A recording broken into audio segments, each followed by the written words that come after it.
Want help to grow your business? Download BRiN, the world's first business advisor in your pocket. To find out more, visit BRiN.ai or search the App Store today.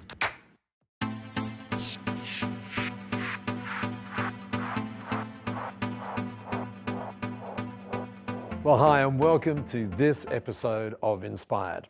I'm Paul Dunn. I'm the chairman of B1G1 Business for Good, and I'm your host for this session today. It's a really important session where we're going to discover how you build a business that matters. Actually, not a business that matters, but one that really matters. And that's very important in these times that we're in. The reason is because we have never been in times like this where, things are happening so fast. People are always on. People are getting home at the end of the day and they're asking themselves, is this all there is? There's this search now going on, as I'm sure you've experienced, for adding meaning and purpose. And the reason for that is quite simple, because there, as you can see right up here, there has never been a time like this, a time where things are happening so fast, and a time where meaning, purpose, and mattering is really, really important. For some of us, this time, because we're always on, is a really, really scary time.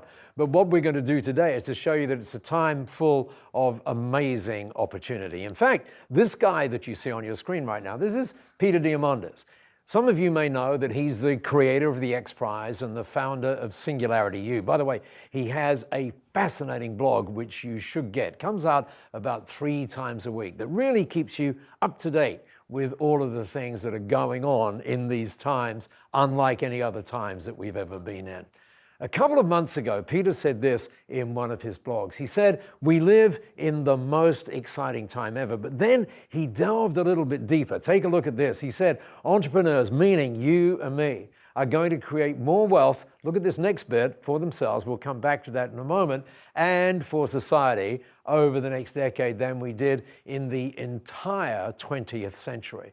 Pretty exciting stuff, isn't it? But the real key to that, because again, we've never been in times like this, is right in the middle, where he says it's not just wealth for ourselves, it's for society as well. And more businesses now are really establishing purpose as a central core of their business. They're building businesses that really matter. One of those people is this guy right here, Sir Richard Branson. And something very interesting happened, you may have missed it, on the 23rd of September 2015. Branson was in a place where he's not usually at, specifically this place here. It's in Geneva. This is one of the buildings that headquarters the United Nations. And on the 23rd of September 2015, Branson was there together with a guy called Paul Polman from Unilever, launching something quite special. Branson began his speech that day by saying, you don't find me in this place very often, but the reason that I'm here today, he said, is because for the first time ever, the United Nations has acknowledged that it's actually not governments that change our world, that it's actually businesses, you and I, that have the capacity to change our world dramatically. And he was there launching these things that you see on the bottom of your screen right now. Let's just blow that up. These are called the Sustainable Development Goals, sometimes called simply the Global Goals. And these are 17 things that it took the United Nations some 3 years to figure out. They're very, very, very important. And they underpin some of the things that we're going to be exploring today. And part of that exploration is to pick up again on what Branson said. Take a look right here. He says, let's you and I explore this next great frontier where the boundaries between work and higher purpose are merging into one, where doing good really is good for business. And you and I are going to be exploring this today in Inspired, and we're going to be doing it together. But central to this, particularly when you realize the responsibility, the obligation we've now got according to those Sustainable Development Goals, the opportunity, I think, is to choose to play a bigger game.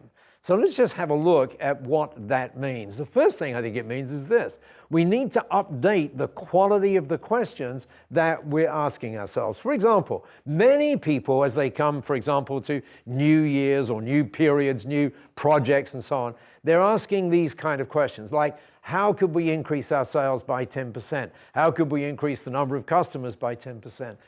Obviously, if you ask that sort of question, I'm sure it's obvious to you that if you got to 8%, you'd be going, wow, that's really cool. The point is you're never going to get above that artificial limit that you've set. What if, as from today, you did a very inspiring thing, which is to ask a different question? What if you started to ask, how could we 10x it? How could we multiply this by 10? Now, you may not get the answer as to how to multiply it by 10, but you'll certainly get greater than 10%. Here's another idea. Not just update the quality of the questions you ask, but ask, with whom can I partner or collaborate? You know, the opportunities to do that today have never been like they are right now. And that's one of the reasons why there's never been a time like this. Let me give you a simple example of how collaboration really, really works. And it concerns a coffee shop, which we'll come to in a minute. But here's the paradox that I wanted you to get to. The paradox is that to play a bigger game, you have to focus on the small. Now that seems kind of counterintuitive, but here's that coffee shop that I promised you that really shows you why. It happens to be in Singapore. It's called Sarnes. It's run by an Australian guy. His name is Ben. And we were in a mentoring session and we were looking at these coffee cups. These are the coffee cups, the takeaway coffee cups. And I asked Ben a question. I said, so Ben, tell me how many coffee cups you sell each quarter. His answer to that question was 110,000. And then he added, and we pay about 11.5 cents for them. So he said, and we're trying to get that down to 10 cents. So let's quickly do the math. So we've got 10 cents, let's say, for a cup of coffee. We've got 110,000 of them for the quarter. So you've probably figured out that Ben is investing around about $11,000 per quarter to produce these cups. But now, by focusing on the small, what actually happened was we focused on the back of the cup. And on the back of the cup, there was nothing. And then we asked this question. I wonder who would love to pay for space on the back of that cup. The answer was a merchant bank. There you see it right there. It took a 5-minute phone call from Ben to that merchant bank, and they are now paying him many, many, many thousands of dollars per month. So it's this whole idea of how you can look outside of your... To continue enjoying this presentation, download BRiN, the world's first business advisor in your pocket. To find out more, visit BRiN.ai or search the App Store today.